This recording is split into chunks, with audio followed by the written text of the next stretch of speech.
cái roulette cái đây rồi chúng mua cái gì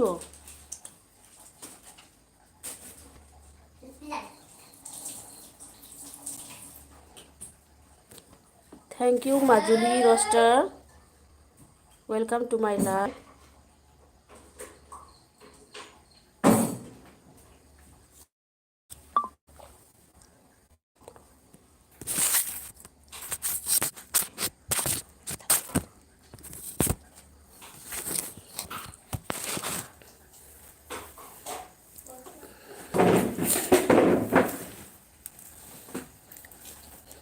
hello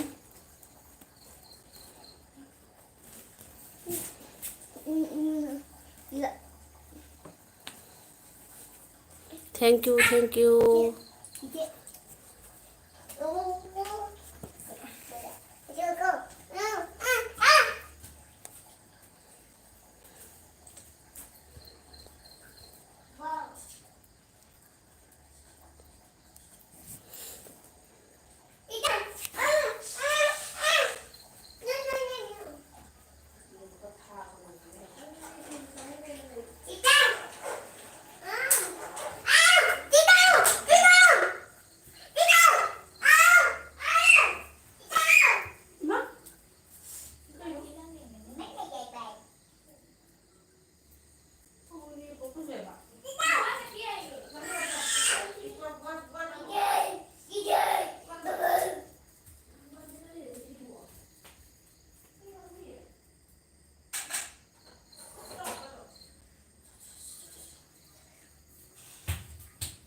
Majuli roaster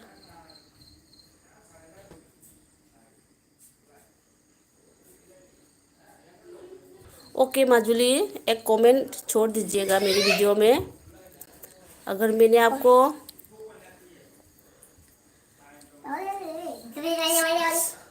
सब नहीं किया तो मैं करूँगी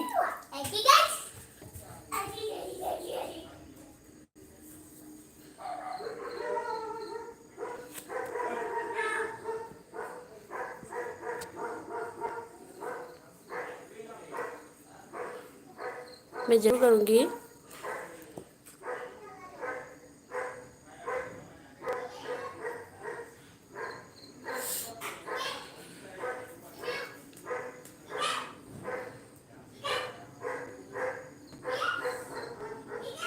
ओके मैं आई विल श्योर फिर भी जस्ट मेरी एक वीडियो में एक कमेंट कर दीजिएगा मैं 3-4 आईडी से मैं आपको सपोर्ट कर दूंगी 4 आईडी ओके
हेलो,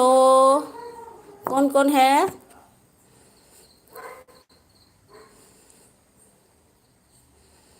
हेलो,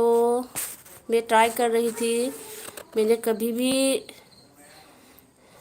एक दो बार तो किया था लाइव, फिर भी आज कोशिश कर रहा था।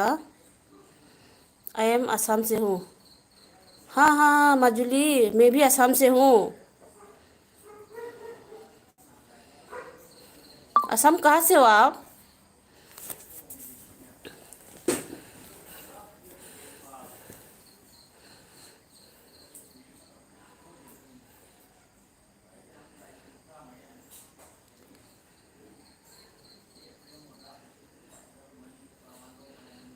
असमीस मालूम। असमीस बोलना नहीं आता, लेकिन आ, जानती हूँ। बोलना नहीं आता, बंगाली आता है मुझे, Bengali. Tumba Thokchom. Hi India, hello brother. ꯌꯥꯝ ꯅꯨꯡꯁꯤꯀꯣ ꯑꯩꯈꯣꯏ ꯃꯩꯇꯩ ꯏꯆꯤꯜ ꯏꯅꯥꯎꯁꯨ ꯂꯩ꯫ ꯑꯩ ꯅꯍꯥꯟꯈꯣꯏ ꯊꯥꯗꯕꯅꯤꯗ ꯁꯨꯝ ꯑꯩ ꯍꯩꯕ꯭ꯔꯥ ꯍꯥꯏꯅ ꯁꯨꯝ ꯇ꯭ꯔꯥꯏ ꯇꯧꯕꯅꯤꯀꯣ ꯑꯩ꯫ ꯊꯦꯡꯛ ꯌꯨ ꯇꯣꯝꯕ ꯊꯣꯛꯆꯣꯝ꯫ ꯃꯅꯤꯄꯨꯔꯗꯒꯤ ꯑꯣꯏꯕꯤꯕ꯭ꯔꯥ?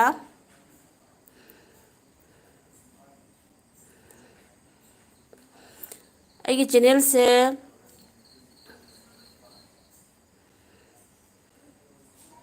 हाँ हाँ माजुली, मैं मणिपुरी हूँ। असमीस मालूम है लेकिन बोलना नहीं आता। ओ मोर जानमोनी तुमी अमर है ना गाना, वो बहुत अच्छा लगता है। बोलना नहीं आता लेकिन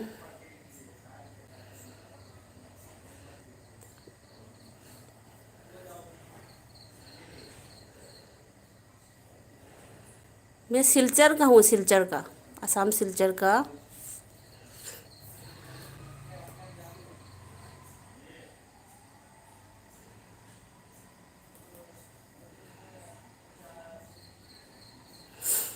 इंडिया ꯑꯩꯒꯤ ꯑꯩꯗꯤ ꯈꯪꯖꯩꯀꯣ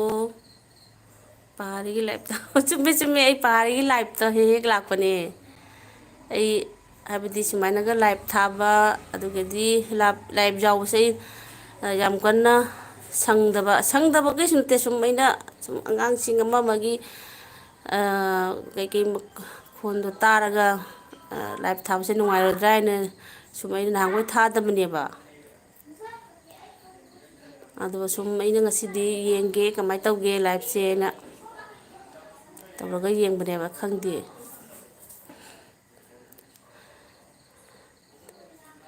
ꯑꯩꯁꯨ ꯍꯌꯦꯡ ꯀꯩꯅꯣꯗ ꯗꯤꯁꯦꯝꯕꯔ 12ꯗ ꯂꯥꯛꯀꯅꯤ ꯃꯅꯤꯄꯨꯔꯗ꯫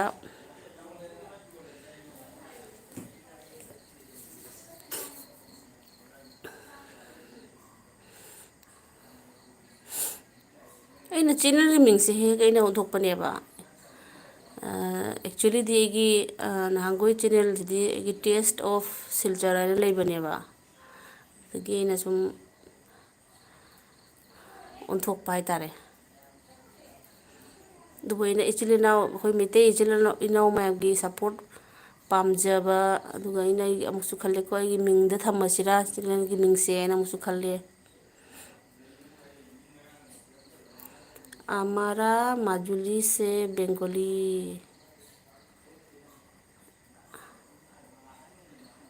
माजुली তুমি কি বেঙ্গলি বলতে পারো?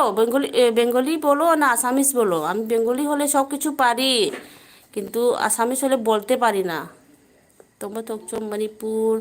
ꯀꯗꯥꯏꯗꯅꯣ? ꯑꯣ ꯑꯩꯅ ꯂꯥꯛꯀꯗꯧꯕꯗꯣ ꯈꯨꯔꯥꯏꯗꯅꯦ, ꯈꯨꯔꯥꯏꯗ ꯂꯨꯍꯣꯡꯕ ꯑꯃ ꯂꯩꯕ꯫ ꯇꯣꯝꯕ ꯊꯣꯛꯆꯣꯝ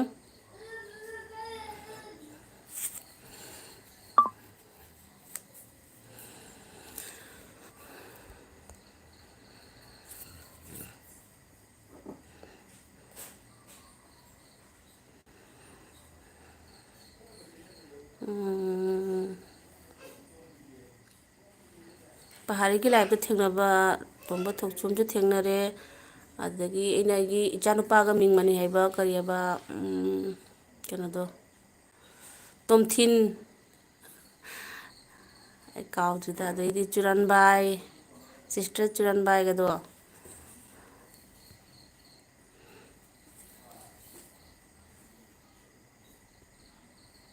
हाँ हाँ माजुली तनु दीदी को मालूम है तनु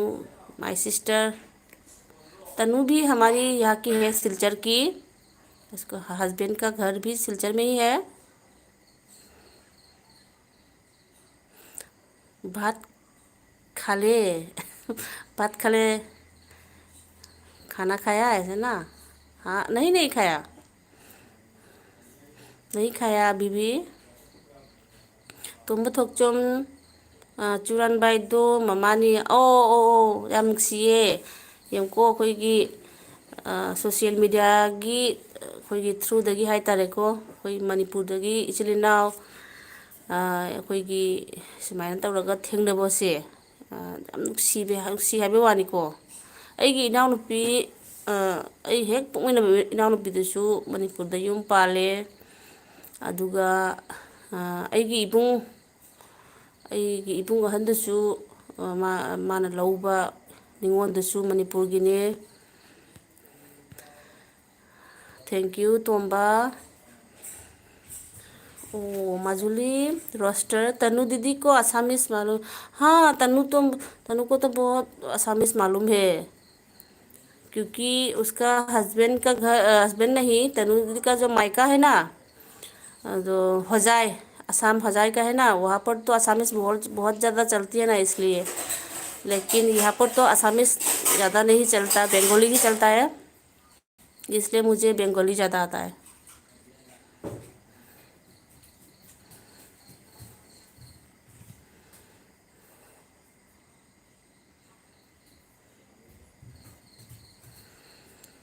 तोंबा थोकचोम चाक चाबीरब्रा करी कौगदबनो खंद्रे अꯩगिदी चही निफु प्लस तोंबा थोकचोम अदुदी एकदम मानबा तौये सुमाय तौये अꯩगिसु अय्या अदुदी कयै कौदनो अयु खंद्रे भाई भाई माई पीमा मालेम बाबू अई लाइव का थाबा हईतेको मालेम हम तौइने हईब्रे सनामही इज बैक सनामहीना याइफरे मितई इमाना याइफरे कंगलैपाकना याइफरे टेस्ट इचानुपा मालेम नंग अꯩगी इचानुपा ओइरेदना नंगना मदर हायरबन इचानी अꯩ सकसे उरजालांग इकाइजैको उदबी तौबिउ हायबनीना अꯩ याम कन्ना हईबा नतेको वीडियो नंबर वाइदी स्टेट ने याइफरे कंगलैपाक इमाना याइफरे याइफरे याइफरे कंगलैपाकना याइफरे मैतै इपा इपुना याइफरे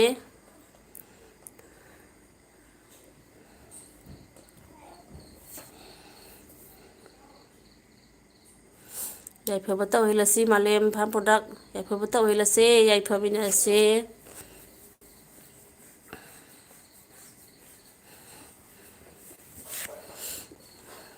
मालेम चाक चारब्रो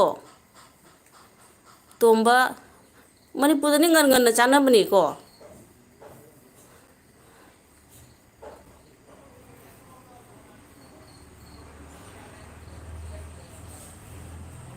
युमना करिनो अई लाइस्रमने अईगी मिंग कनोने लाइस्रम ओंगबी इंगे लेई कवेबा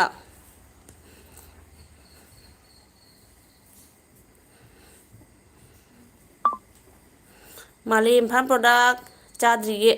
कईगी चाद्रिबा हजिबाव चागना चागदबनी अस अईबो चाद्रिदा माजुली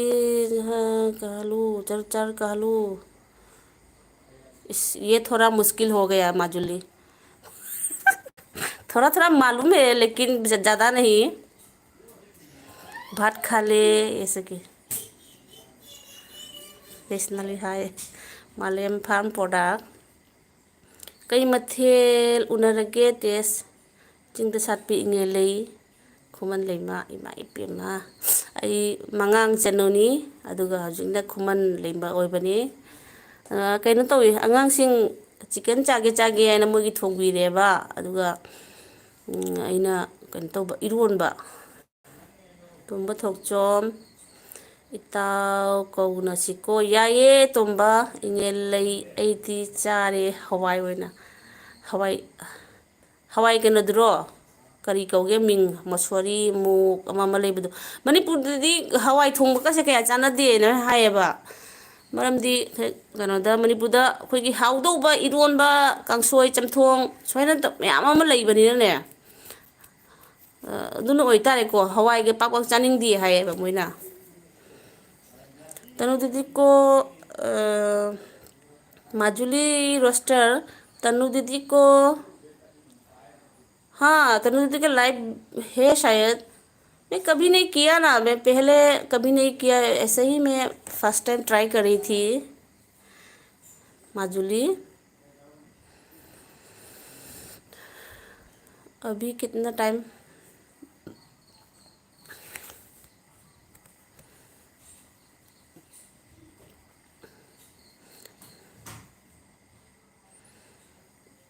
मालेम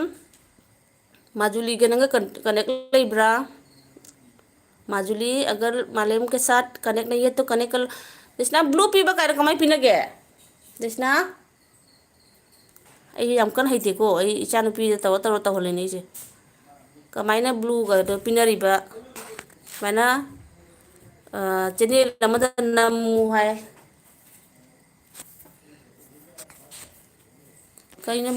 मालेम फार्म टाइम 1920 ऐसे क्या नो इधर सिबो 12 13 14 15 16 17 18 19 अदी पुंग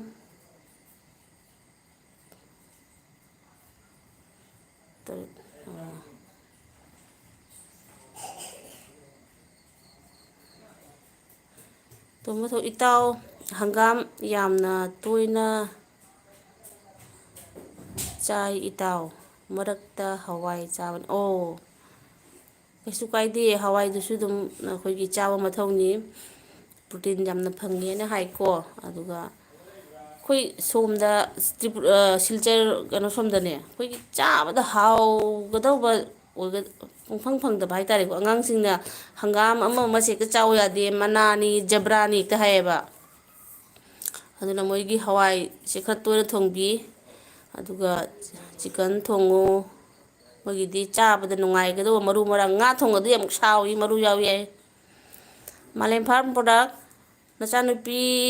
सेंगसे टेस्ट कहेन सु नचानुपी येंगसेरो तुम थोकचोम पहाड़ी लाइव हौरी ता होइने पहाड़ी की लाइव हौर माले हौदो माले माले nga मरु याउदबा मखल याम लेबने अदुनी मालेम गिदी डिजाइन करी कईनो माई फार्म दा लेरी मयामदो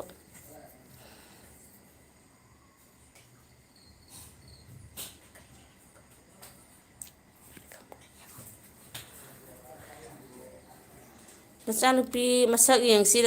आई चानुपी सुंया हे यारोय कनो मालेम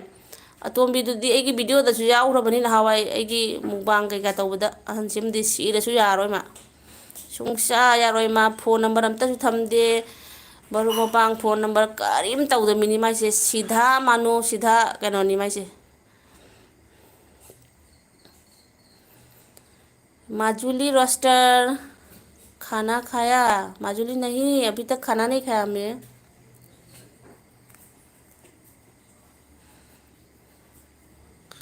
अया तेस आई चैनल की मिंग से कई थोंदो नो खांगद्रेदा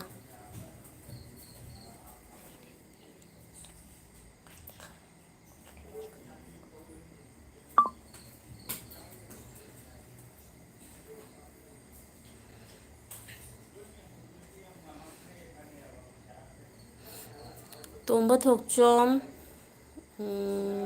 मथंगदा अमुक लाकेको थगचरी इताव इंगेल लई होय होय थगचरी ꯇꯣꯝꯕ ꯊꯣꯛꯆꯣꯝ ꯑꯩ ꯁꯨꯝ ꯑꯩ ꯇ꯭ꯔꯥꯏ ꯇꯧꯕꯅꯤ ꯌꯦꯡꯒꯦ ꯃꯊꯪꯗꯁꯨ ꯑꯩꯈꯣꯏꯒꯤ ꯕꯦꯡꯒꯣꯂꯤꯅ ꯀꯩꯅꯣꯅ ꯍꯥꯏꯔꯒ ꯀꯩꯅꯣ ꯀꯥꯏꯗꯣ ꯄꯥꯡꯒꯟ ꯐꯪꯕ꯭ꯔꯥ ꯉꯝꯕ꯭ꯔꯥ ꯌꯦꯡꯒꯦꯕ ꯑꯩ ꯈꯪꯗꯦ ꯑꯩꯅ ꯇꯧꯔꯤꯁꯦ ꯀꯤꯃꯟꯗꯅꯁꯨ ꯃꯩꯒ ꯃꯨꯠꯁꯜꯂꯒꯅꯤ ꯑꯩꯅ ꯂꯥꯏꯞ ꯊꯥꯏꯁꯦ ꯑꯩ ꯂꯥꯏꯞ ꯁꯨꯡꯊꯥ ꯊꯥꯗꯕꯅꯦꯕ ꯑꯗꯣ ꯑꯩꯁꯨ ꯁꯨꯝ ꯌꯥꯕ꯭ꯔꯥ ꯍꯩꯕ꯭ꯔꯥ ꯍꯥꯏꯅ ꯁꯨꯝ ꯌꯦꯡꯕꯅꯦ ꯊꯦꯡꯀ꯭ꯌꯨ ꯉꯥꯏꯍꯥꯛꯇꯁꯨ ꯂꯥꯛꯄꯤꯕꯒꯤ ꯑꯩ ꯁꯨꯝ ꯃꯣꯏꯒꯤ ꯂꯥꯏꯞ ꯊꯥꯔꯒ ꯀꯩꯀꯩ ꯀꯥꯟꯅꯕ ꯈꯣꯠꯅꯕ ꯑꯗꯨꯏ ꯅꯠꯇꯦ ꯁꯨꯝ ꯑꯩꯅ ꯁꯨꯝ ꯋꯥꯔꯤ ꯀꯅꯥ ꯀꯅꯥ ꯂꯥꯛꯄ ꯋꯥꯔꯤ ꯁꯥꯒꯦ ꯑꯗꯨꯝ ꯌꯦꯡꯒꯦꯅ ꯇꯧꯕꯅꯤꯀꯣ ꯊꯦꯡꯀ꯭ꯌꯨ ꯇꯣꯝꯕ तनु दीदी थोड़ा सा बाकी है लाइव हाँ माजुली तनु दीदी ओए तो तनु दीदी आ गया तनु सिंगल ओए हैती है सुम तौरी मई का मुथलगा तनु हाय रे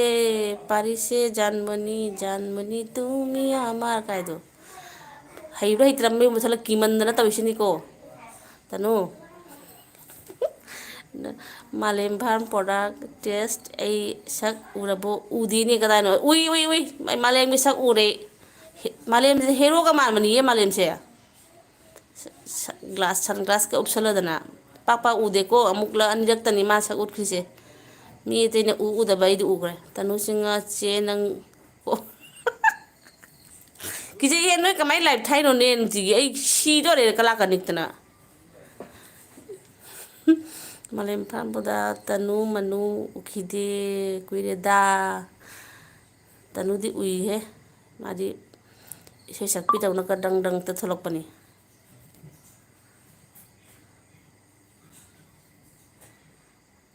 आर प्रेजेंट मयेक थोक्तरे मयेक थोक्तरबो अइनगा खरा हैतबगा तविल्यासे खंद्रेदा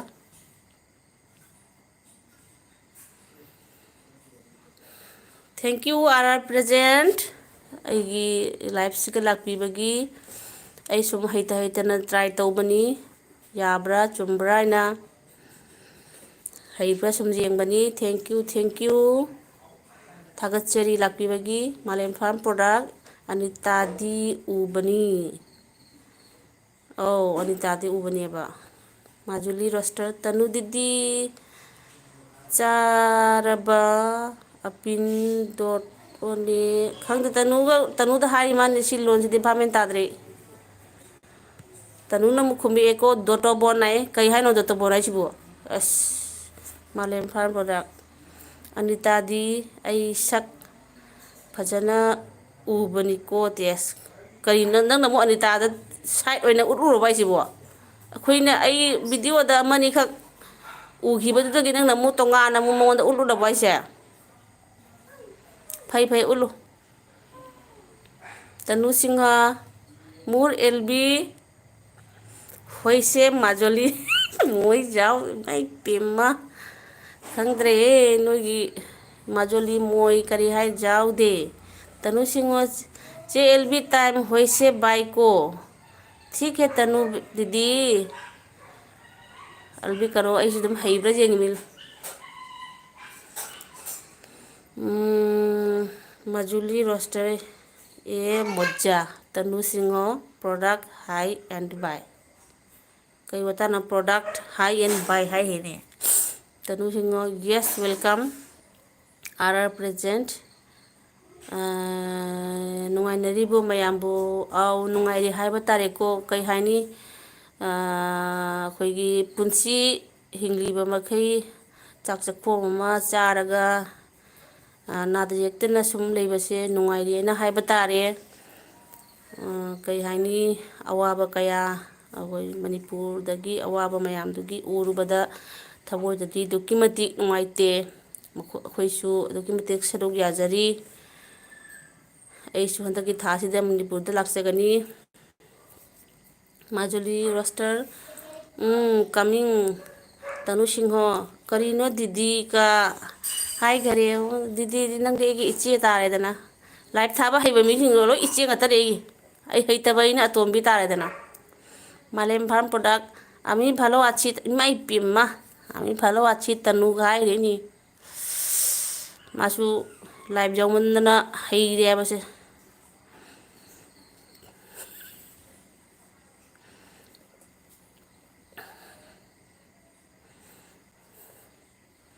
Tanu Singho kanna nokreko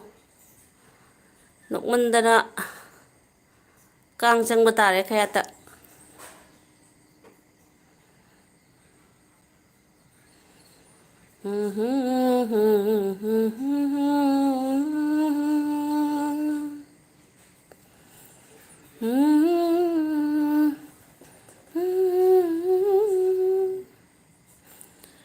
Lấy mãi thắc ta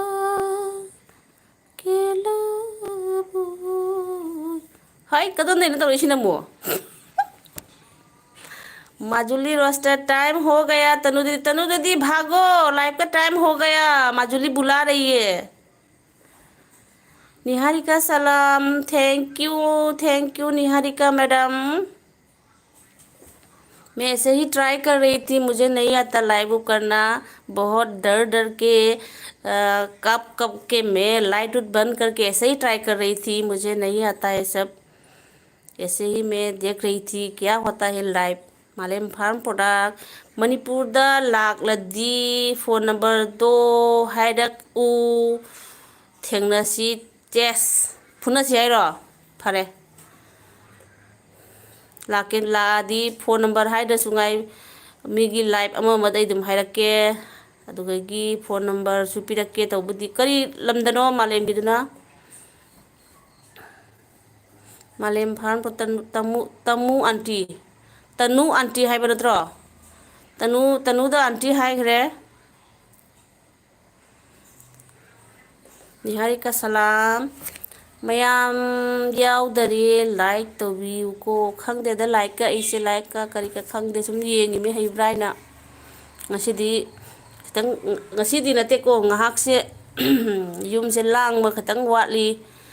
यागदरा हाइना सुम ट्राई तौबनी live be not on my dear live be not लेक्सन be a thank you live be not तुम्हारा सुबह नंबर करंगमी कई थागड़ी जानी तुम्हारा कई वेजिटेबल प्लांट अम्मा तो बसे नदी लाइव अगर शुरू हो गया तो मैं ऐसे ही ट्राई करी तो ये ना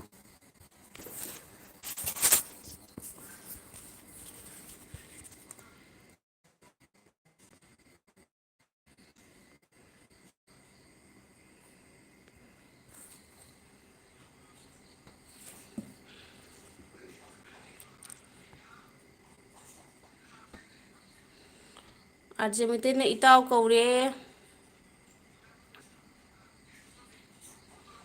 थारोइना बिथाबलै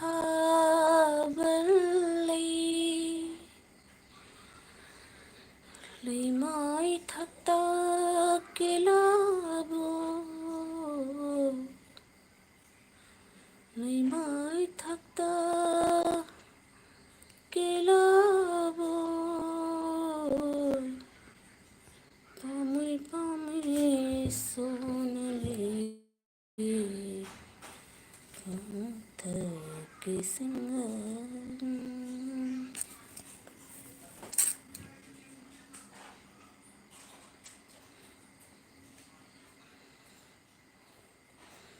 आरजेगी इताव library NaMo इताव नोएनी Avvai पखुम तौना लैरो इतावगा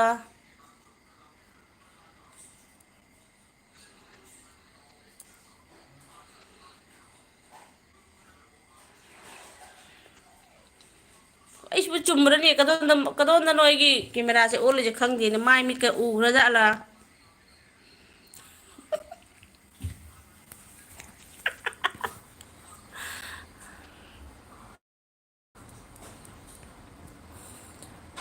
Pantauso manganale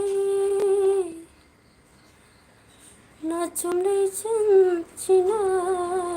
kaino arjega adai itaw ani tana leire chum yeng mi he heibra heitabra kamai tawge na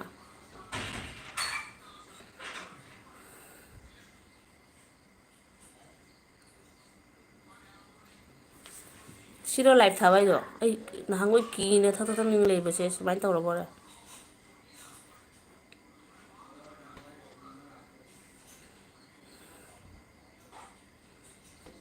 ꯍꯌꯦꯡꯉꯩꯗꯤ ꯁꯨꯃꯥꯏꯅ ꯃꯇꯦꯛ ꯃꯇꯦꯛ ꯊꯥꯕ ꯇꯥꯔꯦ ꯍꯩꯕ꯭ꯔꯥ ꯌꯦꯡꯉꯤ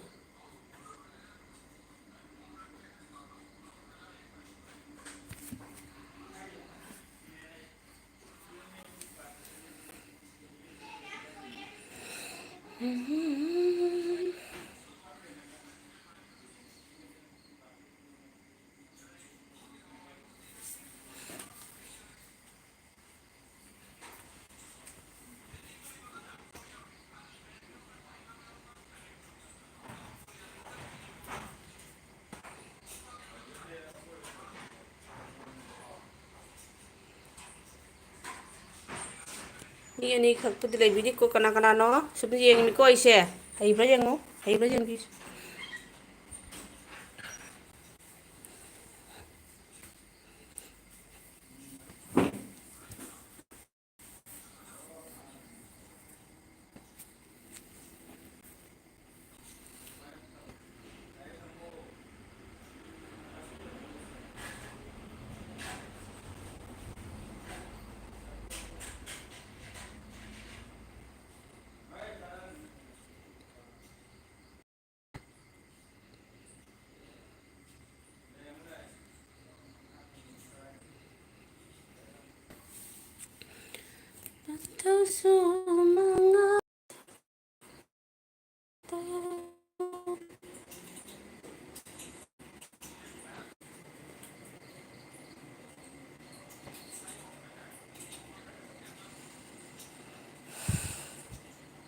ꯀꯅꯥ ꯂꯩꯔꯤꯒꯦ ꯁꯨ ꯀꯥꯏꯗꯦ ꯁꯨꯝ ꯋꯥꯔꯤꯁꯦ ꯑꯩ ꯂꯥꯏꯚ ꯊꯥꯔꯒ ꯃꯣꯏ ꯀꯩ ꯀꯥꯟꯅꯕ ꯀꯥꯟꯗꯕ ꯈꯪꯗꯦ ꯁꯨꯝ ꯌꯦꯡꯉꯤꯃꯤꯗ ꯀꯅꯥꯅꯣ ꯀꯔꯤꯅꯣ ꯀꯃꯥꯏꯅ ꯇꯧꯒꯦ ꯍꯥꯏꯅ ꯁꯨꯝ ꯌꯦꯡꯕꯅꯤꯀꯣ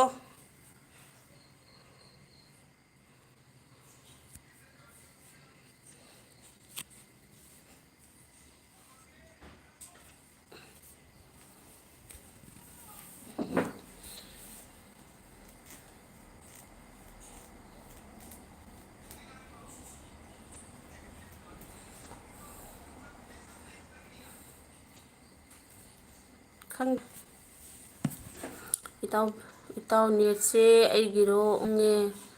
ꯈꯪꯗꯦ ꯌꯧꯅꯕ ꯇꯧꯕꯅꯤ ꯑꯗꯨ ꯑꯣꯏꯔꯒꯁꯨ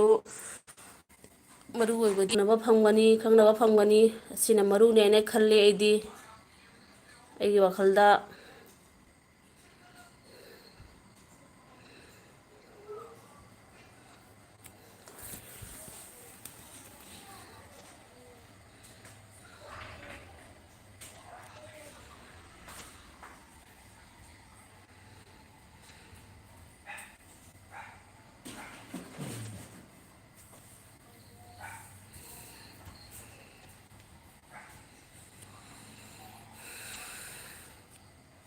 ꯅꯨꯡꯉꯥꯏꯕ ꯀꯃꯦꯟ ꯑꯃ ꯍꯦꯛꯇꯪ ꯊꯥꯗꯔꯛꯎ ꯌꯦꯡꯁꯤꯅꯦ ꯅꯣꯛꯅꯤꯡꯕ꯭ꯔꯥ ꯌꯦꯡꯒꯦ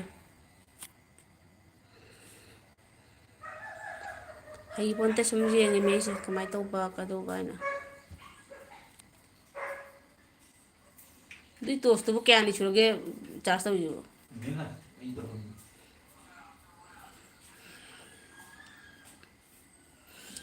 ꯂꯥꯏꯖꯅꯨꯡꯒꯤ ꯃꯅꯤ ꯅꯥꯔꯛꯀꯤ ꯂꯩꯔꯥꯡ ꯄꯤꯛꯇꯛꯅ ꯃꯉꯥꯜ ꯆꯥꯎꯕꯤꯅꯤ ꯆꯥꯗ꯭ꯔꯤꯌꯦ ꯃꯣꯏ ꯑꯉꯥꯡꯁꯤꯡꯒꯤ ꯆꯤꯛꯀꯟ ꯊꯣꯡꯕꯤꯕꯅꯦꯕ ꯑꯗꯨꯝ ꯆꯥꯖꯔꯁꯅ ꯑꯩ ꯏꯔꯣꯜꯂꯤ ꯑꯗꯨꯒ ꯉꯥ ꯑꯇꯥꯎꯕ ꯂꯩꯕꯅꯤ ꯉꯁꯥꯏꯒꯤ ꯑꯗꯨꯒꯤꯗꯣ ꯑꯃꯨꯛ ꯁꯥꯍꯜꯂꯒ ꯆꯥꯔꯒꯦ ꯁꯨꯝ ꯌꯦꯡꯕꯅꯤꯗ ꯔꯕꯤꯇꯥꯒꯤ ꯂꯥꯏꯚ ꯊꯥꯔꯤ ꯇꯅꯨꯒꯤꯁꯨ ꯊꯥꯔꯝꯒꯅꯤ ꯑꯩ ꯁꯨꯝ ꯌꯦꯡꯉꯤ ꯃꯤ ꯀꯃꯥꯏꯅ ꯇꯧꯒꯦ ꯀꯩꯗꯧꯒꯦ ꯍꯩꯕ꯭ꯔꯥ ꯁꯛ ꯎꯠꯇꯕꯤꯗ ꯍꯩ ꯌꯥꯏ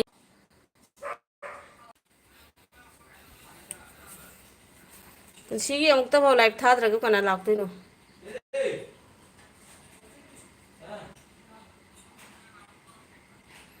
ꯑꯗꯨꯅ ꯇꯈꯦꯜ ꯏꯆꯦꯁꯨ ꯐꯪꯕꯤꯗ꯭ꯔ ꯃꯥꯜꯂꯦ ꯀꯨꯏꯔꯦ ꯐꯥꯎꯅꯗꯕ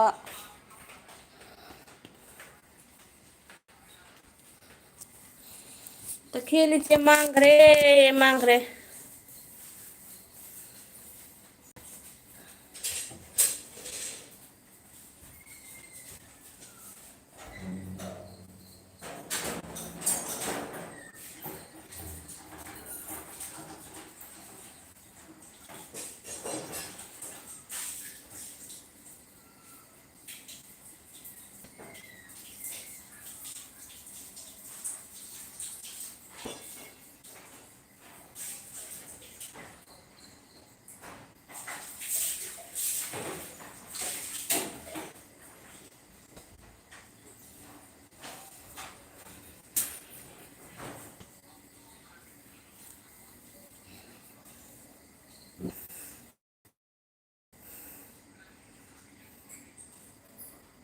Mi mangkhre.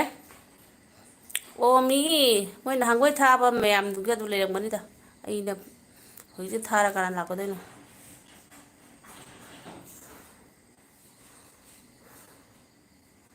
ꯇꯈꯦꯜ ꯏꯆꯦ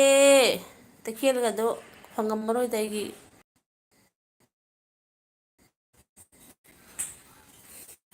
ꯑꯩꯅ ꯍꯌꯦꯡ ꯆꯥꯎꯔꯒ ꯂꯥꯏꯔꯤꯛ ꯌꯥꯝꯅ ꯍꯩꯔꯒ ꯑꯦꯔꯣꯄ꯭ꯂꯦꯟ ꯊꯧꯕ ꯑꯣꯏꯒꯦꯀꯣ ꯇꯥꯔꯦ ꯍꯣꯏꯅꯦ ꯃꯥꯜꯂꯦ ꯅꯦꯠ ꯌꯥꯗ꯭ꯔꯦ ꯂꯥꯏꯞ ꯊꯥꯕꯗ ꯌꯥꯝ ꯍꯩꯕ ꯃꯤꯅꯤꯅ ꯅꯦꯠ ꯂꯣꯏꯅ ꯎꯔꯗ꯭ꯔꯥ ꯑꯣꯏꯔꯦ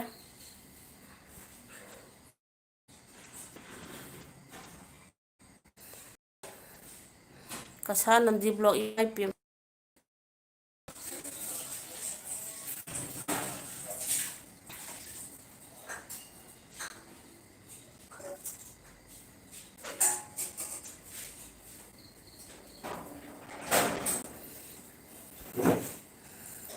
ꯂꯥꯏ ꯕꯤꯅꯣꯠ ꯅꯟꯗꯤ ꯅꯟꯗꯤ ꯂꯥꯛꯑꯦ ꯕꯤꯅꯣꯠ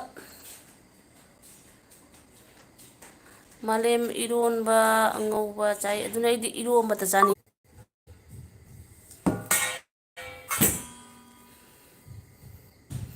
ꯃꯥꯂꯦꯝ ꯏꯔꯣꯟꯕ ꯉꯧꯕ ꯆꯥꯏꯌꯦ ꯂꯥꯏ ꯕꯤꯅꯣꯠ ꯅꯟꯗꯤꯁꯦ ꯑꯩ ꯑꯞꯗꯦꯇꯤꯡ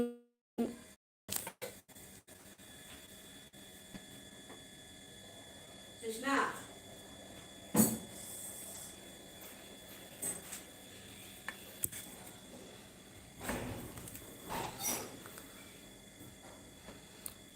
ꯂꯥꯏꯕ ꯅꯦꯗꯔꯂꯦꯟꯁ ꯎꯪꯉꯦ ꯎꯪꯉꯦ ꯎꯪꯉꯦ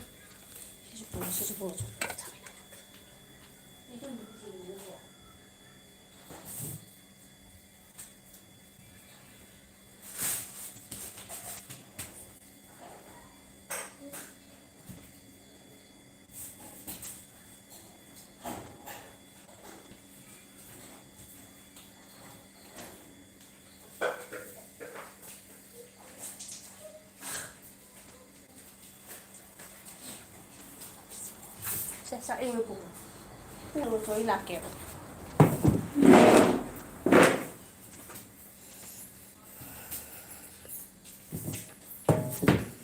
ꯑꯔꯖꯦ ꯃꯤꯇꯩ ꯏꯇꯥꯎ ꯂꯥꯏ ꯕꯤꯅꯣꯠ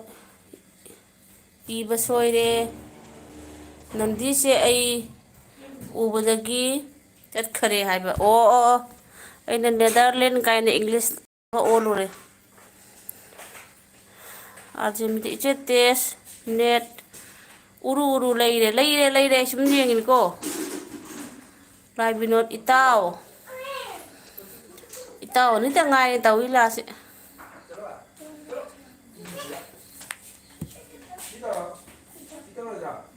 ꯀꯩꯗꯧꯔꯒꯦ ꯀꯩꯗꯧꯔꯒꯦ ꯄꯨꯈ꯭ꯔꯣ ꯇꯨ ꯑꯩ ꯆꯥꯛꯇꯣ ꯄꯨꯈ꯭ꯔꯣ ꯄꯨꯈ꯭ꯔꯦ ꯉꯁꯥꯏꯅ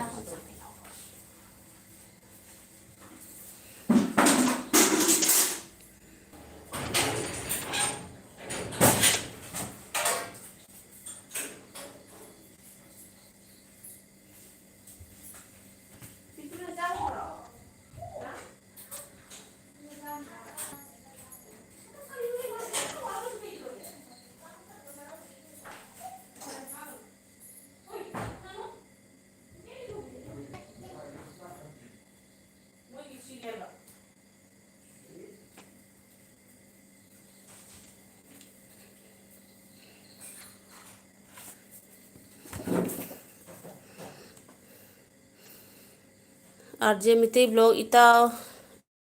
ꯑꯅꯤꯅ ꯌꯥꯏꯐꯔꯦ ꯌꯥꯏꯐꯔꯦ ꯌꯥꯏꯐꯔꯦ ꯃꯤ ꯑꯇꯩ ꯂꯥꯛꯇꯕ ꯁꯨꯝ ꯌꯦꯡꯉꯤꯃꯤ ꯔꯣꯕꯤꯟꯕꯨ ꯂꯩꯍꯧꯔꯕꯣ ꯂꯥꯏ ꯕꯤꯅꯣꯠ ꯌꯥꯏꯐꯔꯦ ꯏꯇꯥꯎ ꯌꯥꯏꯐꯔꯦ ꯌꯥꯏꯐꯔꯦ ꯑꯦꯛꯗꯝ ꯑꯥꯔꯖꯦ ꯕꯤꯅꯣꯠꯅ ꯌꯥꯏꯐꯔꯦ ꯑꯥꯔꯖꯦ ꯕꯤꯅꯣꯠꯅ ꯌꯥꯏꯐꯔꯦ ꯅꯟꯗꯤꯗꯤ ꯀꯗꯣꯝ ꯆꯠꯈ꯭ꯔꯦ ꯅꯟꯗꯤꯁꯨ ꯀꯩꯅꯣ ꯅꯟꯗꯤꯁꯨ ꯏꯇꯥꯎ ꯑꯃꯅꯤ ꯀꯩꯅꯣ ꯑꯥꯔꯖꯦꯒ ꯕꯤꯅꯣꯠꯀꯒꯤ ꯏꯇꯥꯎ ꯑꯃꯅꯤ ꯅꯟꯗꯤꯁꯨ ꯑꯗꯨꯃ ꯀꯥꯏ ꯆꯠꯈ꯭ꯔꯦ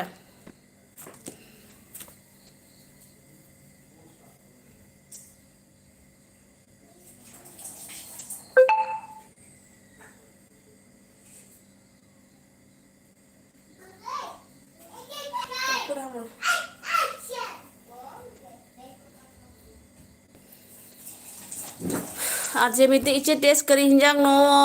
कनो नी मोगी चिकन थोंगेबा अदु मोय चारो हायरे अदुइदी को नैना मा इरोली ngसाइगी खोंगदुमगा अदुइदी ngasing करा थोंगी रौगा दुदुसु लई लाइ बिनोद नंदी एखोय उबदगी चेन खरे नंदी चेन खरे नंदी नंग बिनोद ना राजे ना फुजरनी नंग चा पुकम दे चक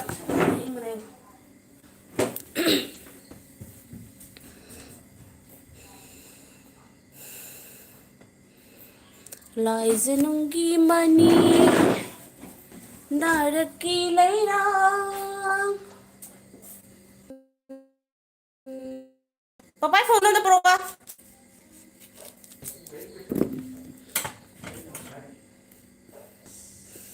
कोलोनागी मणिपुर लाइबिनो नने आरजे में मथेल मैनी चे मैनी मोय सि थोंगदी हरावरे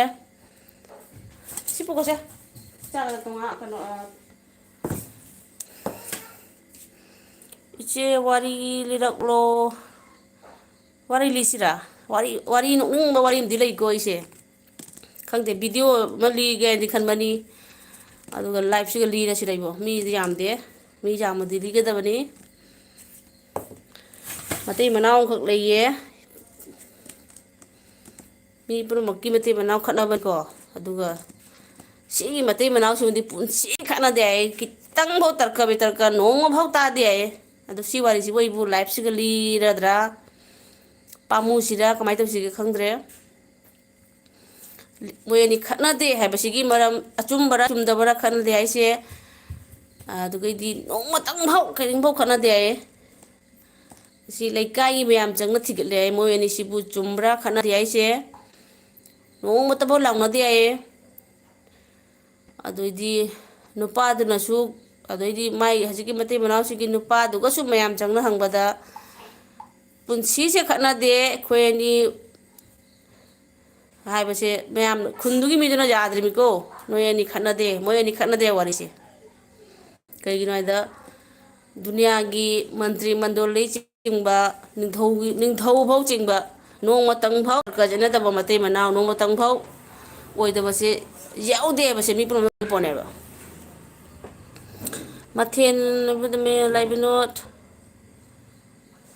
वारी नुंगाइबली ओ लाइबिनोट लीरो तारगे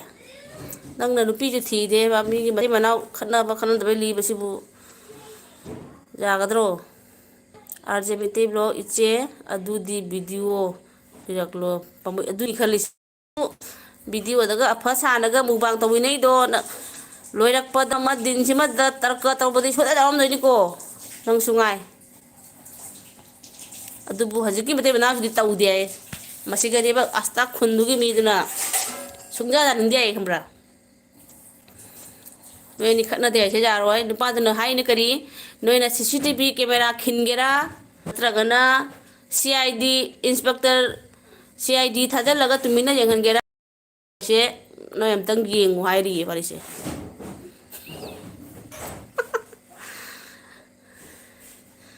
अदुनी नुंगाई दुनी हाइरे इताव इचेना करिनो हाइगरे अदुनी बिनो नंसु करिनो सुक जामना कनो मतम सिगसु कनागुम्बैमदि सोयदना नंबु ngaibumdi lengmanida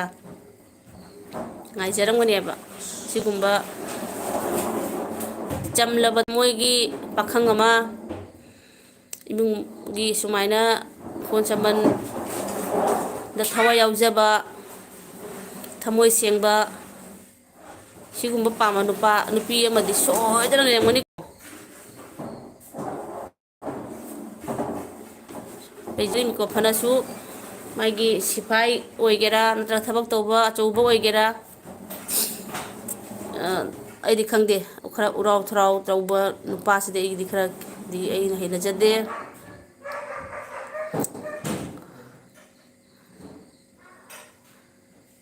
आजे मिते ब्लो नुपी अमा थीरो इताओ दुनी हाइदो आई हंदक खरनी सिगा लाकनी बिनो असेंमकिनी कनोदा खुराइदा लाक्तोइनी कुइदी तरेनी सिगे तरेनी मुकी निपानी मुकी मनुंगनी कोइ लाक्तोइसे असेंमकी लाक्तोइनी प्लेन टिकेट थामगी ममांगदा कक्न लोइख्रे अमबदा फमसे कांग हुसिक लेइन तबि ला लाइ Binod ngairage iche hoi lao iche hoi ai de jam nusi bu khang de hingkon saman ga su dana koi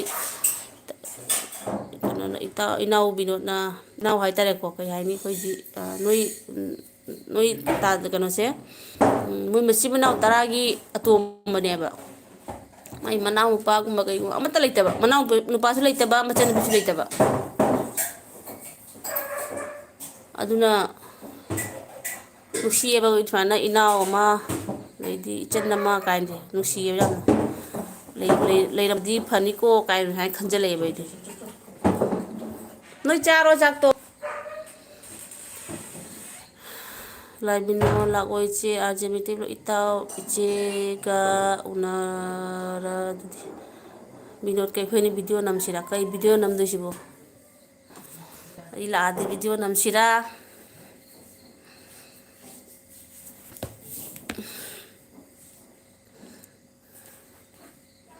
Tengno man bi pan manatro lai bino tengno man bi duni ne khoi cha phang di ni moi ingon chaman jam tawo mi budi cha phang mani ba ai budi phang de ba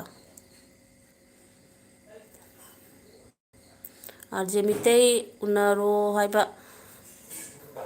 arje nang su tong matang kan toro suti ban matamda mani pudam tari chatlo gaino adai di bino chu tawo khoi somda khoigi yausangumba aise weather nungai matang ni koi jengise yausangumba dugedi khoigi October khoi puja matam haidare ko khoi somda puja yam khoigi nim nungai ba matam haidare noi ni lao unaro ichegi dasu lao noi gi nabai khoi di cham jaba mini nabai ga su unaro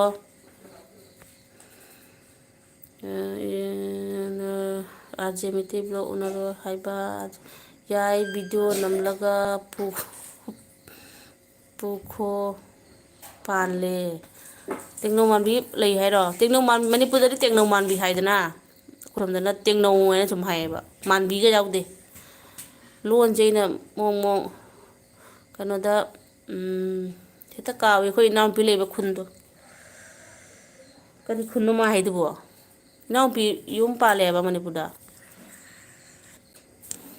heta kawi da mai khundoi arjemite ai su handak ki thangnau chadri che tengnau chadri tengnau je haw bani ne khamra iron khoron ba tamda sumba sangaman kai kur pasama manipura di hojik thangning ju myam thoi ai khamra khoi sigadi khangde udre da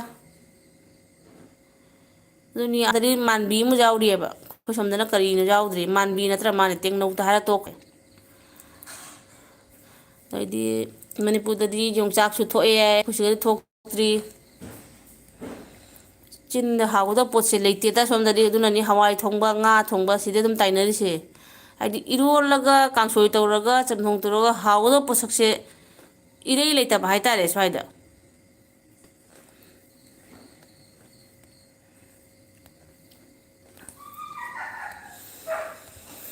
thank you hakto sujim jau birabagi lai yongchak pugo yongchak kyam chaurage tangam gini nang no thokpi sigadi mami ga thokri da mami ga udri arjmite binod ki hingol da yam pale duni binod ki uri ga na marona phajari ba tekno manbi na marom phajari ba chumba pochine ko chaningi se sangaman koi kaidoni bazar dagi sar jawba oida pada pokna dani charse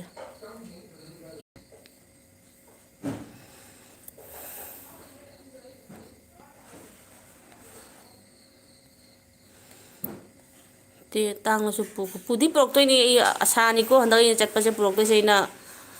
umuro gam di porani ꯑꯦꯅꯤ ꯍꯥꯎ ꯑꯩ ꯑꯁꯤꯃꯗꯤ ꯈꯜꯂꯕꯅꯤ ꯑꯗꯨꯏ ꯅꯣꯏꯒꯤ ꯆꯥꯛ ꯍꯋꯥꯏ ꯏꯔꯣꯝꯕꯒ ꯌꯥꯝ ꯍꯥꯎꯋꯤ ꯍꯥꯏꯅꯗꯥꯏꯅꯦ ꯑꯗꯨ ꯂꯩꯇꯦ ꯑꯩꯕꯨ ꯆꯥꯕꯨ ꯆꯥꯖꯗ꯭ꯔꯤ ꯄꯨꯟꯁꯤꯗ ꯑꯃꯨꯛꯇꯪꯂ ꯀꯩꯅꯣ ꯆꯥꯈ꯭ꯔꯤ ꯑꯗꯨꯝꯁꯨ ꯄꯨꯔꯛꯀꯦ ꯑꯗꯨꯗꯒꯤ ꯀꯩꯅꯣꯁꯨ ꯄꯨꯔꯛꯀꯅꯤ ꯁꯣꯏꯖꯤꯟ ꯀꯧꯕ꯭ꯔꯥ ꯁꯣꯏꯕꯨꯝ ꯀꯧꯕ꯭ꯔꯥ ꯑꯗꯨꯁꯨ ꯄꯨꯔꯛꯀꯅꯤ ꯁꯣꯏꯗ꯭ꯔꯕꯅꯤ ꯆꯥꯅꯤꯡꯕꯅ ꯑꯩꯅ ꯆꯥꯅꯤꯡꯕ ꯄꯣꯠꯁꯦ ꯂꯩꯇꯦ ꯁꯨꯝꯕ ꯆꯥꯕꯁꯦ ꯂꯣꯏꯅ ꯍꯩꯅꯩꯑꯦꯕ ꯀꯩꯒꯤꯅꯣ ꯍꯥꯏꯕꯗ ꯑꯩꯈꯣꯏ ꯏꯕꯨꯡ ꯑꯩꯒꯤ ꯏꯕꯨꯡ ꯑꯍꯟꯅ ꯂꯧꯔꯤꯕ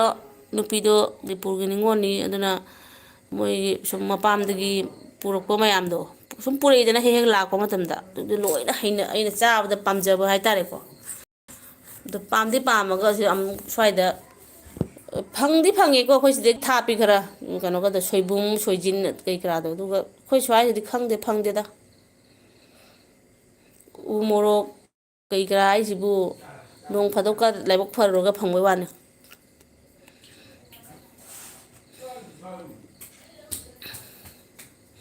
ꯍꯥꯏꯕ ꯆꯥꯛꯍꯋꯥꯏꯁꯨ ꯁꯣꯏꯖꯤꯟꯁꯨ ꯄꯨꯈꯣ ꯂꯣꯏꯅ ꯄꯨꯈꯣ ꯑꯗꯨꯗꯤ ꯄꯨꯔꯅꯤ ꯑꯗꯩꯗꯤ ꯑꯃꯅ ꯀꯩꯅꯣ ꯍꯋꯥꯏ ꯃꯨꯕꯤ ꯀꯥꯏ ꯑꯗꯨꯁꯨ ꯄꯨꯔꯛꯀꯗꯣꯏꯅꯦꯕ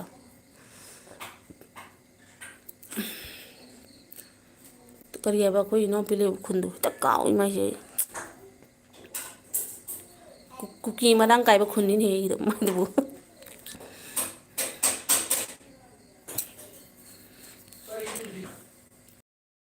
ꯑꯣ ꯏꯝꯐꯥꯜꯗ ꯀꯔꯤꯒꯤ ꯆꯠꯇꯣꯏꯅꯣ ꯍꯥꯏꯁꯦ ꯀꯩꯅꯣꯅꯤ ꯂꯨꯍꯣꯡꯕ ꯑꯃ ꯀꯩꯅꯣꯗꯣ ꯍꯣꯏꯅꯦ ꯕꯤꯅꯣꯠꯅ ꯍꯥꯏꯕ ꯆꯨꯝꯃꯦ ꯂꯨꯍꯣꯡꯕ ꯑꯩꯈꯣꯏꯒꯤ ꯏꯅꯝꯃ ꯑꯩꯈꯣꯏ ꯏꯕꯨꯡꯉꯣ ꯂꯧꯕ ꯏꯅꯝꯃ ꯃꯧꯗꯣ ꯃꯥꯒꯤ ꯃꯆꯦꯒꯤ ꯃꯆꯥꯅꯨꯄꯤ ꯃꯥꯁꯦ ꯒꯨꯍꯥꯇꯤꯗ ꯊꯕꯛ ꯇꯧꯔꯒ ꯂꯩꯕꯅꯤ ꯑꯗꯨꯒ ꯃꯅꯤꯄꯨꯔꯗ ꯃꯌꯨꯝꯗꯤ ꯃꯅꯤꯄꯨꯔꯗꯅꯤꯗꯅ ꯃꯥꯁꯤ ꯂꯨꯍꯣꯡꯒꯗꯧꯕ ꯑꯗꯨꯒꯤ ꯆꯠꯅꯕ ꯇꯤꯀꯦꯠ ꯀꯛꯈ꯭ꯔꯦ ꯑꯩꯈꯣꯏ ꯑꯩꯒꯤ ꯏꯕꯨꯡ ꯑꯅꯤꯁꯨ ꯂꯥꯛꯀꯅꯤ ꯏꯅꯝꯃꯁꯨ ꯂꯥꯛꯀꯅꯤ ꯑꯩꯈꯣꯏ ꯆꯦꯁꯨ ꯂꯥꯛꯀꯅꯤ ꯆꯨꯝꯃꯤꯅꯦ ꯕꯤꯅꯣꯠ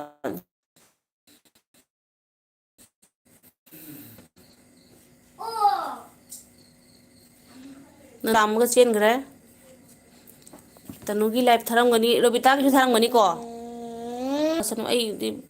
ꯊꯥꯕ ꯃꯤ ꯅꯠꯇꯦ ꯁꯨꯝ ꯌꯦꯡꯕꯩ ꯋꯥꯅꯤ ꯁꯨꯝ ꯊꯥꯗꯕꯒꯤ ꯑꯣꯏ ꯃꯥꯅꯦ ꯀꯤꯕ ꯑꯃ ꯌꯥꯎꯕ ꯑꯩ ꯅꯍꯥꯟꯈꯣꯏ ꯈꯪꯕ꯭ꯔꯥ ꯁꯨꯝ ꯌꯦꯡꯕꯩꯁꯦ ꯆꯠꯂꯒ ꯀꯃꯥꯏꯅ ꯇꯧꯒꯦ ꯀꯥꯏꯅ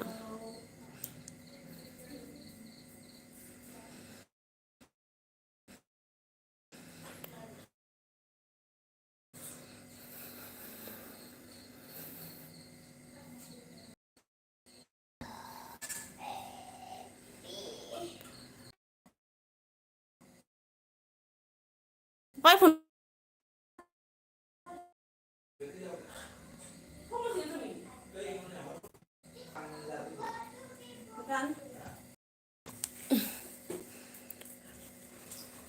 ꯑꯥꯔꯖꯦ ꯑꯩꯒꯤꯁꯤꯕꯨ ꯃꯤꯅꯤꯠ ꯀꯔꯤ ꯀꯌꯥꯅꯣ ꯁꯤꯒ ꯀꯩꯅꯣꯝ ꯏꯔꯤꯁꯤꯗꯤ 29 ꯀꯔꯤ ꯑꯩ ꯈꯪꯗꯦꯀꯣ ꯃꯤꯅꯤꯠ ꯀꯔꯤꯅꯣ ꯀꯅꯥꯅꯣ ꯈꯪꯗꯦ ꯁꯨꯝ ꯌꯦꯡꯉꯨ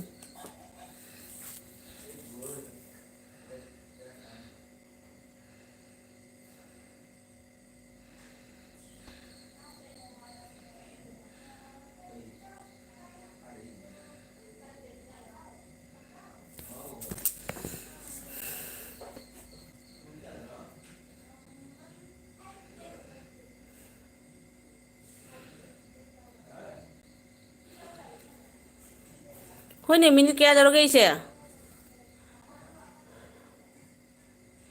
ꯃꯤ ꯌꯥꯝꯃꯤꯍꯦ ꯑꯩꯒꯤ ꯂꯥꯏꯐꯁꯦ ꯃꯤ ꯆꯥꯝꯃꯨꯛꯀ ꯁꯨꯏꯅꯦ ꯑꯁ ꯃꯤꯅ ꯉꯝꯗꯕ ꯊꯕꯛꯅꯤꯍꯦ ꯈꯪꯗꯦ ꯍꯟꯗꯛꯀꯤ ꯂꯥꯏꯐ ꯗꯤꯖꯥꯏꯟꯁꯦ ꯑꯩꯕꯨ ꯀꯣꯛ ꯁꯥꯏ ꯑꯗꯨꯅꯅꯦ ꯑꯩꯅ ꯑꯃꯅꯤ ꯏꯔꯝꯃꯒ ꯇꯣꯛꯏꯗꯣ ꯃꯨꯁꯤꯟ ꯃꯨꯔꯒ ꯀꯔꯤꯅꯣ ꯑꯃꯅꯤꯗꯪ ꯆꯣꯡꯊꯣꯛꯑꯒ ꯂꯩ ꯍꯟꯗꯛꯀꯤ ꯗꯦ ꯅꯣꯏꯗꯁꯨ ꯇꯧꯕ꯭ꯔꯣ ꯑꯗꯨꯃꯥꯏꯅ ꯑꯩ ꯈꯪꯗꯦ ꯃꯤꯅꯤꯠꯀ ꯀꯔꯤꯒ 30ꯒ 39ꯅ ꯀꯩꯅꯣꯝ ꯏꯁꯤꯔꯣ ꯅꯣꯏꯗ ꯊꯣꯛꯇ꯭ꯔꯕ ꯑꯩ ꯀꯔꯤꯝ ꯈꯪꯗꯦ ꯑꯗꯩ ꯍꯟꯗꯛꯀꯤ ꯂꯥꯏꯐꯁꯤꯡꯁꯦ ꯁꯨꯃꯥꯏꯅ ꯇꯧꯕꯁꯦ ꯑꯩ ꯀꯔꯤꯅꯣ ꯚꯥꯞ ꯃꯦꯟ ꯑꯃ ꯇꯥꯗꯦꯕ ꯍꯥꯟꯅꯒꯤꯗꯨꯅ ꯅꯨꯡꯉꯥꯏꯕ ꯃꯥꯜꯂꯦ ꯈꯪꯗꯦ ꯁꯨꯃꯥꯏꯅ ꯄꯨꯡꯃꯨ ꯃꯨꯔꯒ ꯇꯧꯔꯤꯁꯦ ꯀꯩꯅꯣ ꯈꯪꯗꯦꯕ ꯑꯩ ꯀꯣꯛꯀ ꯉꯥꯎꯏ ꯀꯃꯦꯟ ꯏꯔꯒꯅꯦ ꯄꯨꯡꯃꯝ ꯃꯝꯃꯒ ꯀꯣꯛ ꯉꯥꯎꯋꯦꯕ ꯑꯩꯗꯤ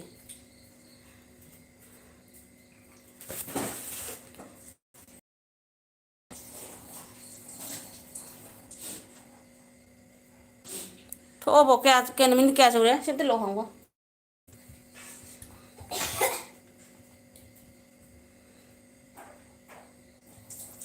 Mi ya mi hey, ai cái mi gì đi. Mi cha hung cái dầu này cái life sẽ va va va va. Chắn mà máy trên nó bắt đầu. Mi cha hung cái gì mi ngầm bật bộ nó tì hey, số em mà mi dòng này. Ase mi te tàu đây chứ ai cái gì cái tàu thuốc lê lại bên han ki lại hayan mau bani itaw nanggi duga udro.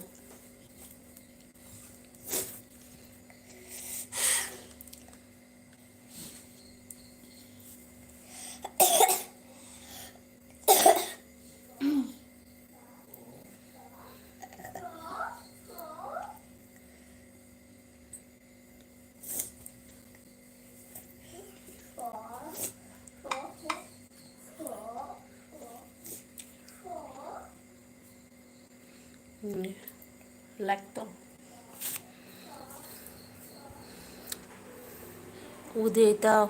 RJ मिते इसे LB viral चल इसे साथी ना viral नहीं है मी दंगम दब मा 3K दौरे भाई बिम्मा इमाई बिम्मा 3K जरा में है इंग साई सोयर में 3K नहीं इस मी दंगम दब लाइव नहीं है ताव लास इमाई बिम्मा तब दी 4K जावी है मी खुजा मनी है ताव इसे हेता था उसे मई हो रहे से तो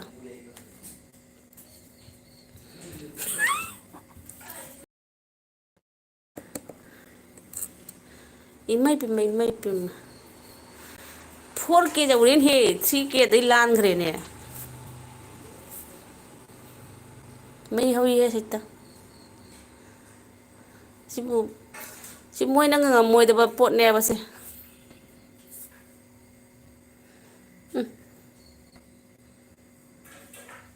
सी मोगी ब्लू पीब कायदनो कदायदनो कहीं खंगदे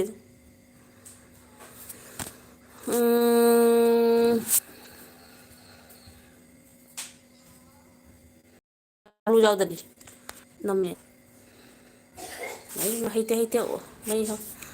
मई बुन हो रे चे अजनी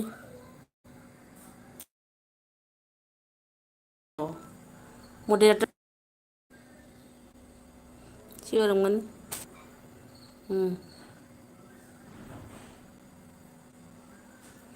वीडियो तो सब येंगे ने कना जारुकते वे येंगे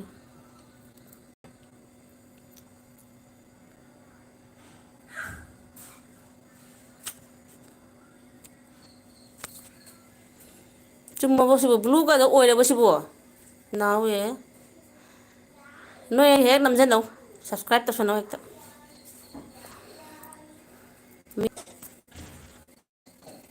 प्रदीप कुमार वो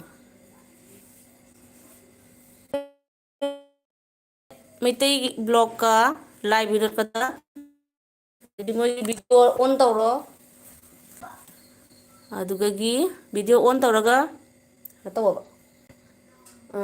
तौबिरो अमम नोय नमक तो हिदे अमम पेक तो हिदी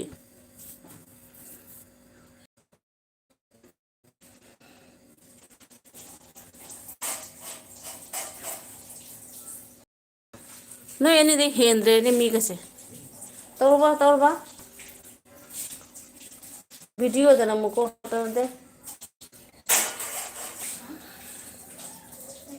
लाबो हैत्रा जंगसे मई पिम वायरल नहीं वायरल लाइव वायरल सिनी से सिबु कना नंगम गदा गया मई Pym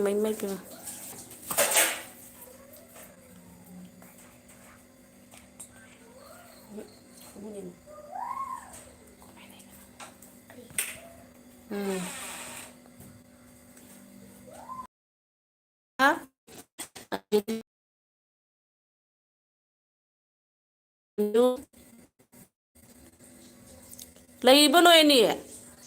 tao đi buồn thua đi lấy bó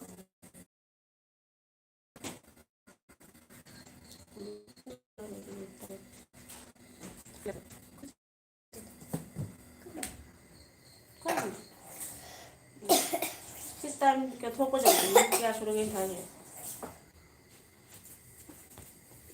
khang de da nahang di sip kaya minute kaya jawre kai loi thulak pane ba thak ta budi I ko angang mada live pa ni daga 31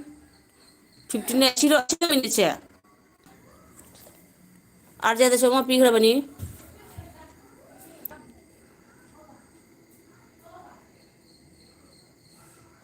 meet kanon hey Pradeep Kumar ni piri che Pradeep Kumar no ni piri che no the gift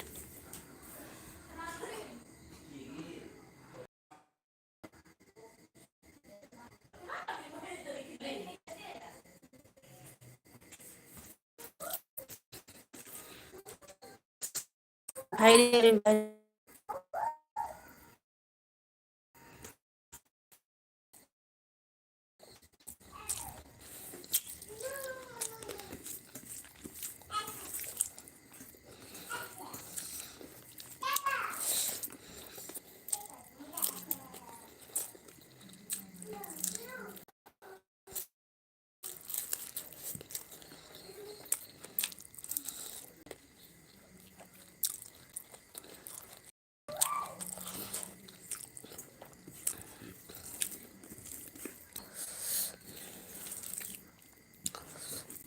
no chat nang chat bo charo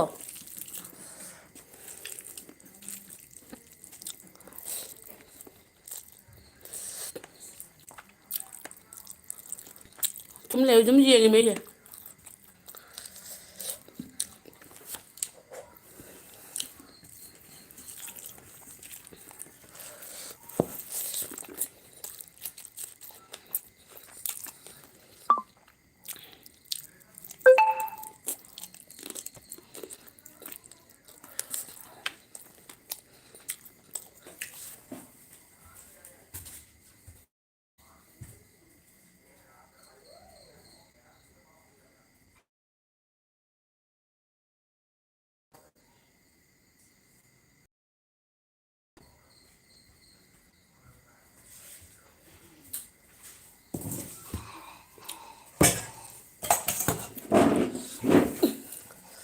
phana dum nungai ram ni he live tha ba si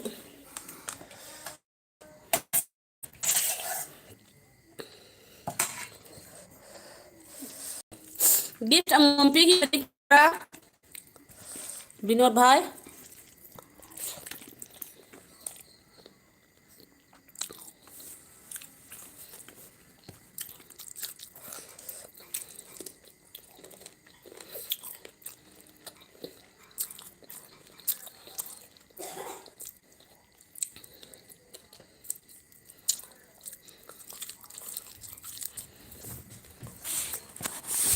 ai sibu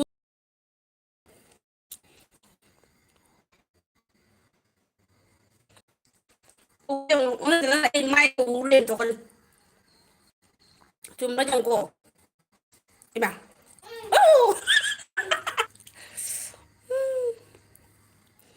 chum braba che chicken gi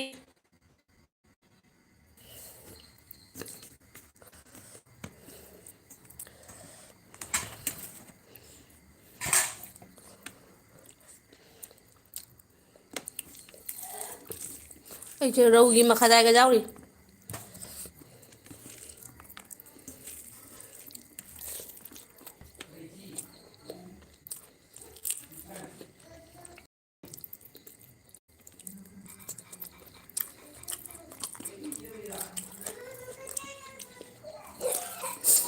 ma 2K ta ngai he khangi 3K 4K jauru re nam na 2K yami he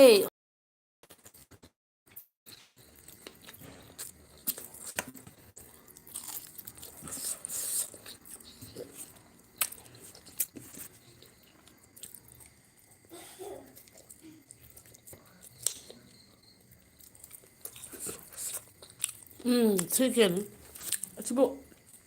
sibu moi na ngam bra ko su ngam ponte ba jai gi duni hai do 3 ko lini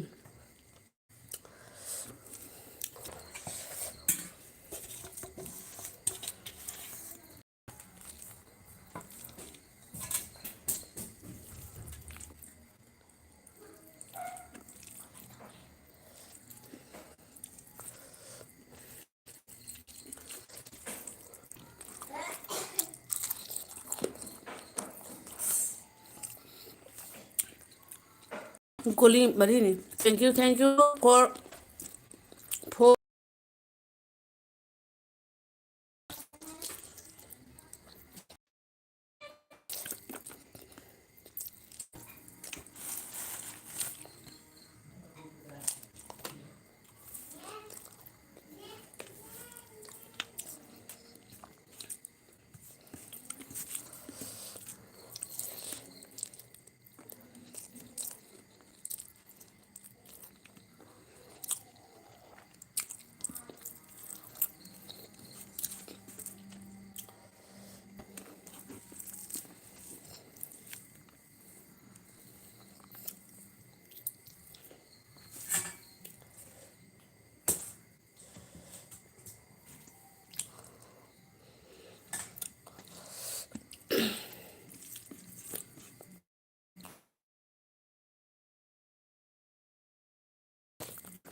ita wanda ramani.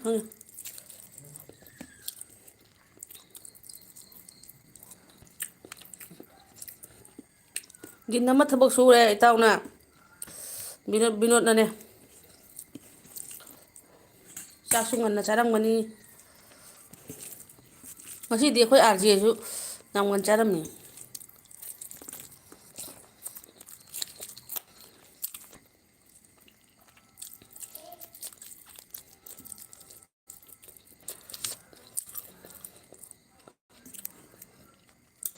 Minute kaya sure ka ba into je khang dre ba.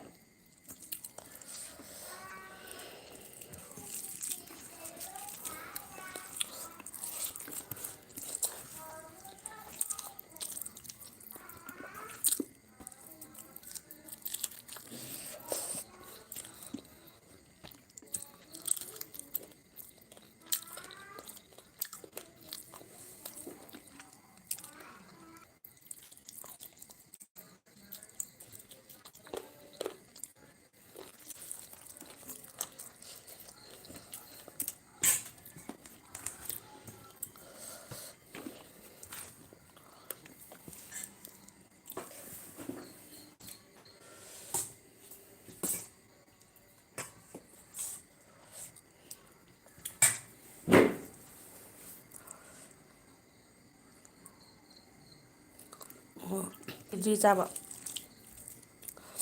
Inunda sidi ganna sanda oi bani.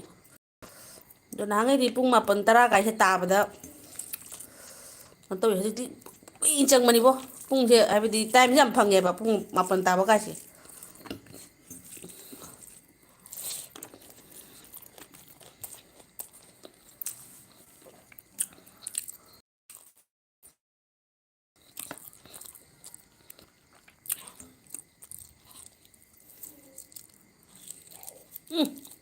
Tuke ni tuke.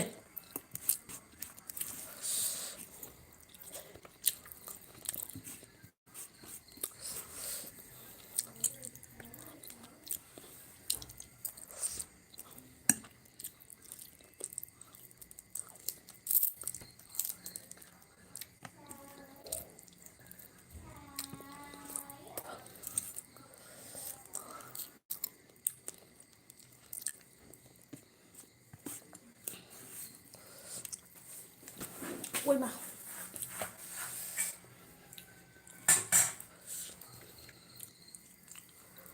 Mai pia ma. Goli mbala ya sala taso. Is. Si bu mina ngamba goli ra jang khoja lai che. 2K 3K 4K goli mina moina ngamba nate.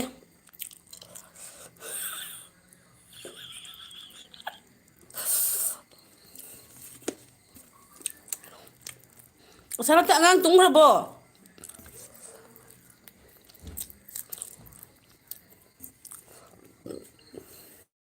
Mi di ngang tum hala live thaya ko ita jang di hola.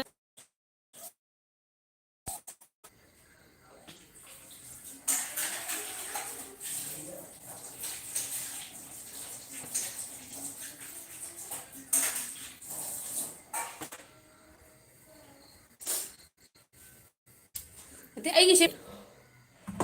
Sala ta tum mo.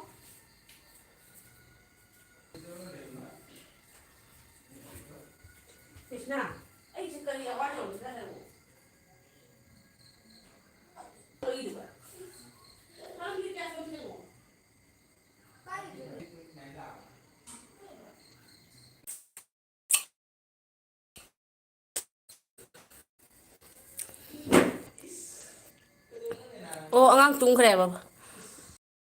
ꯐꯔꯦ ꯐꯔꯦ ꯁꯨꯃꯥꯏꯅ ꯈꯔ ꯉꯟꯅ ꯇꯨꯝꯒ꯭ꯔꯗꯤ ꯐꯩꯗꯅ ꯁꯦ ꯑꯩꯈꯣꯏꯗꯤ ꯑꯃꯐꯥꯎ Tamu ꯌꯥꯗꯦ ꯁꯤꯕꯨ ꯃꯤꯅ ꯉꯝꯕ ꯊꯕꯛ ꯅꯠꯇꯦꯕꯁꯦ ꯃꯤꯅ ꯉꯝꯕ꯭ꯔꯣ 3K ꯌꯧꯕ ꯀꯥꯏꯗꯣ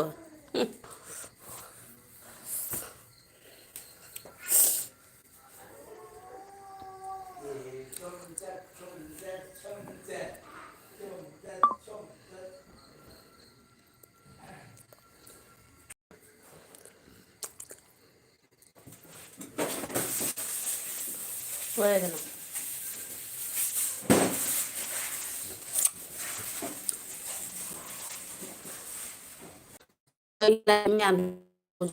ꯉꯝꯕ꯭ꯔꯥꯕ ꯅꯠꯇꯦ ꯍꯥꯏꯗꯁꯤꯅ ꯀꯔꯤ ꯑꯋꯥꯔ ꯍꯥꯏꯅꯣ 1 hour ago ꯍꯥꯏꯕ꯭ꯔꯣ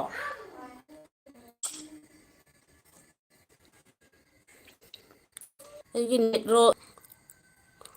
ꯍꯌꯦꯡꯉꯩ ꯍꯩꯔꯗꯤ ꯑꯗꯨꯝ ꯊꯥꯔꯒꯦ ꯌꯦꯡꯒꯦ ꯀꯃꯥꯏꯅ ꯇꯧꯕ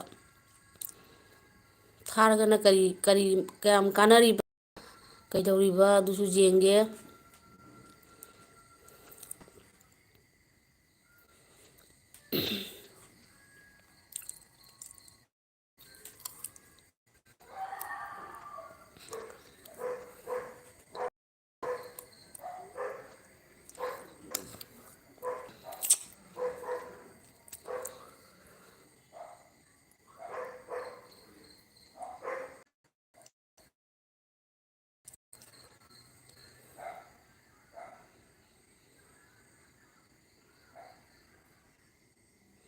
ꯏꯆꯦ ꯑꯦꯜꯕꯤ ꯊꯥꯔꯛꯂꯣ ꯏꯆꯦ ꯃꯨꯟꯇꯦꯁ